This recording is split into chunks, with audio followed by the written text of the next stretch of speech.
Welcome to the AI Hustle Podcast, the podcast where we break down the latest in AI news, tools, and interview experts helping you hustle and do more using AI. If you've been following the podcast for a while, you'll know that over the last 6 months, I've been working on a stealth AI startup. Of the hundreds of projects I've covered, this is the one that I believe has the greatest potential. So today I'm excited to announce AIBox. AIBox is a no-code AI app building platform paired with the App Store for AI that lets you monetize your AI tools. The platform lets you build apps by linking together AI models like ChatGPT, Midjourney, and 11 Labs. Eventually will integrate with software like Gmail, Trello, and Salesforce, so you can use AI to automate every function in your organization. To get notified when we launch and be one of the first to build on the platform, you can join the waitlist at aibox.ai. The link is in the show notes. We are currently raising a seed round of funding. If you're an investor that is focused on disruptive tech, I'd love to tell you more about the platform. You can reach out to me at jaden@aibox.ai. I'll leave that email in the show notes. As you know, ChatGPT has some pretty massive implications for virtually every industry. It is an incredibly revolutionary language model. So today we want to talk a little bit about how ChatGPT will change the world. What are some of the impacts we're going to see from this technology? What are some of the uses? And I guess what are the biggest uses that we're anticipating and the impact of those uses? So one of the key ways that ChatGPT is really set to change the world is by improving the quality of communication. So the model's ability to generate text that is similar to human writing makes it ideal for use in chatbots, customer service applications, and virtual assistants. So this is going to result in improved communication between companies and their customers, in my opinion. And making the customer service experience a lot more efficient and personal, right? Because what ChatGPT is so good at is beyond just a question, it's looking at the context of that question and the context of perhaps a company and what they do. So chatbots can also be used to provide information and support to individuals in real time, which can save time and reduce the need for human intervention, aka ChatGPT, chatbots built on the ChatGPT technology that companies are using are available 24/7. And if they're able to give some level of accuracy in their information, that's an incredibly valuable tool to have that helps companies out a lot, but also helps people out a lot, right? Trying to get their answers in a timely manner 24/7 is pretty valuable. So another area where ChatGPT is set to have, I would say, a pretty major impact is the field of content creation. This is one of the first things I was using it for when I discovered a content writer.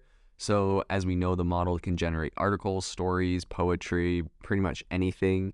And it allows content creators to produce pretty high quality text in a fraction of the time that it would normally take to write it manually. So I predict that this is going to lead to an increase in the volume of content being produced, as well as the decrease in cost and time required to produce it. Now, some people have differences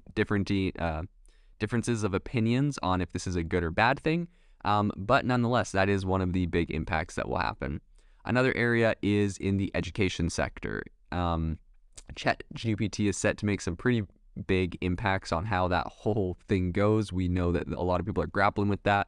New York is trying to ban it in schools. Teachers are worried that it's going to be used to write essays. Recently, I was actually looking at a tweet online that made me a little bit less concerned about that from a teacher that said, we're just getting started on the semester and I've already received a ChatGPT written response essay. And he was saying that it's actually pretty easy to spot ChatGPT written essays as long as you're actively using the service yourself. You can kind of see patterns in how it writes things and also mistakes it makes. And especially when it comes to dates, times, amounts of money, right? It's not good at the whole numbers thing. And so if you can fact check an article, in addition to understanding that it sounds pretty AI written and find that there's some errors there, it's pretty obvious. So as far as education goes, I'm actually not in favor of banning ChatGPT from education. I don't think that makes much sense. I mean, people are going to find a way around it, VPNs, whatever, eventually.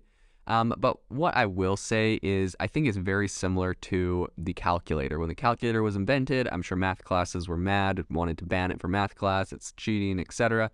But eventually they just settled on, letting you use only certain types of calculators and only at certain times. to make sure that you are still learning what you needed to. I think that's pretty practical, as people don't really need to learn really complex math all in their head. So I would say that it's really being used for some powerful things in education. It's going to help people to learn. It's going to make education more accessible and convenient. And I think it's going to improve outcomes for students around the world. Another area that is really exciting is the field of medicine.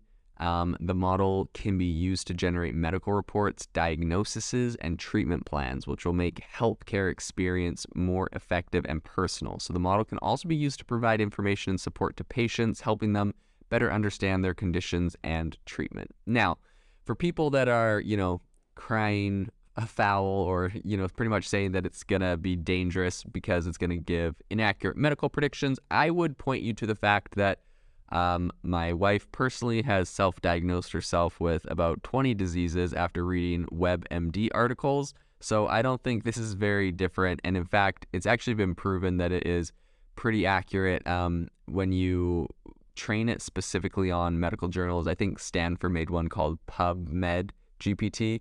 And essentially they trained it on all medical journals. And you could say things like, a middle-aged woman between this age and this age from this ethnicity is suffering from these conditions. What is a likely outcome? And it gave her it gave a likely outcome. And I think they did this for a bunch of people. They went and tested it. Doctors typically suggested one thing, and in the ChatGPT or in the GPT response for that specifically trained model, it said many people will think it is this, but because of this reason, it's more likely to be this. And it was actually accurate with that. They've also used it to accurately help predict Alzheimer's and a lot of other things. So it's not perfect. Obviously, this thing's pretty new technology, but going into the future, especially on models that are specifically trained on very specific areas in medicine, right? Like imagine a model trained on every piece of data in the heart health area, being able to help diagnose different heart problems, I think could be very powerful. So that's playing out, but I think we're kind of getting started and seeing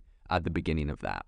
Another field is obviously business. This is a really powerful tool for automating repetitive tasks within companies, freeing up employees' time to focus on more important and creative work.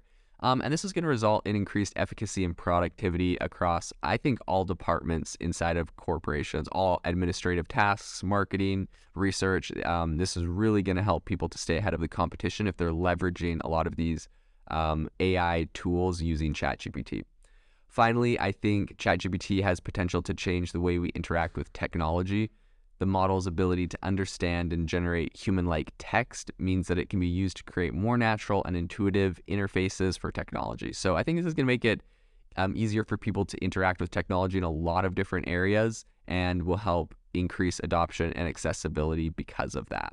Just to wrap up, I think this is a technology that's going to impact many, many areas. We've obviously just covered a few of them, but it's going to be cool to stay on top of this and follow up and see how this continues to be developed and improved. And I think we're going to see some pretty incredible innovations that will have some pretty big impacts on the world. If you are looking for an innovative and creative community of people using ChatGPT, you need to join our ChatGPT creators community. I'll drop a link in the description to this podcast. We'd love to see you there, where we share tips and tricks of what is working in ChatGPT. It's a lot easier than a podcast, as you can see screenshots, you can share and comment on things that are currently working. So if this sounds interesting to you, check out the link in the comment. We'd love to have you in the community. Thanks for tuning in to the AI Hustle podcast. If you could do us a massive favor, we would really, really appreciate it if you could leave us a review wherever you get your podcasts. This helps people find the podcast. It helps people know this is a good place to go. And we would really, really appreciate it, as it helps us continue to bring on incredible guests and share incredible content for you to listen to.